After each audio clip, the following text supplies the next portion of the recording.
उस मूर्ति की पूजा करने से नहीं। अब वो बहन चंद्र प्रभा कबीर जी को तो एक साधारण संत भक्त मानती थी, संत मानती थी, गुरु जी मानती थी, और जगन्नाथपुरी में रखी उन बिना बगैर पंजे के हाथों वाली मूर्ति को वो भगवान मानती थी। इसी भ्रम को निवारण करने के लिए प्रभु ने ये लीला की, एक तीर से दो शिकार किए। उधर से वीर सिंह जी भी उनको परमात्मा नहीं मान पा रहे थे, उनको केवल एक संत और गुरु ही मानते थे।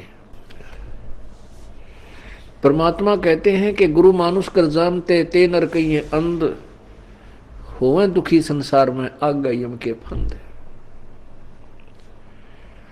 कबीर गुरु गोविंद दोनों खड़े, गुरु गोविंद दोनों खड़े, किसके लागू पाए, बलिहारी गुरु अपना जिन गोविंद दियो मिलाए।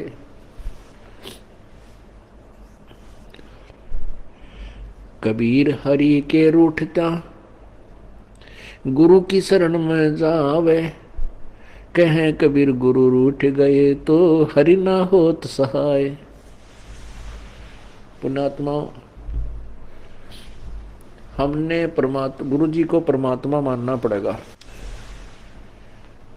उस समय तो परमात्मा स्वयं आए थे, लेकिन वो भूमिका गुरु की ही कर रहे थे, एक संत की कर रहे थे। और उस समय परमात्मा स्वयं आए हुए थे तो भी ज्ञानहीन व्यक्ति, श्रद्धालु, अनुयायी, तो भी उनको एक सिंपल मैन मानते थे, एक भक्त गुरु संत ही मानते थे। क्योंकि ऐसे शिक्षित व्यक्ति जो होते हैं वो ज्ञान के तह तक नहीं पहुंच पाते।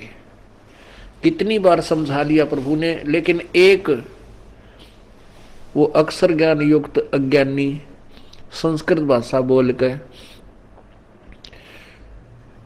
और उस भोली आत्माओं को गुमराह कर देता था कि तुम्हारा गुरु तो अशिक्षित है, उसको अक्षर ज्ञान है ही नहीं, वो वेदों और गीता के बारे में जानता ही नहीं, वो तो कोई बकवाद घड़ता है, झूठ बोलता है।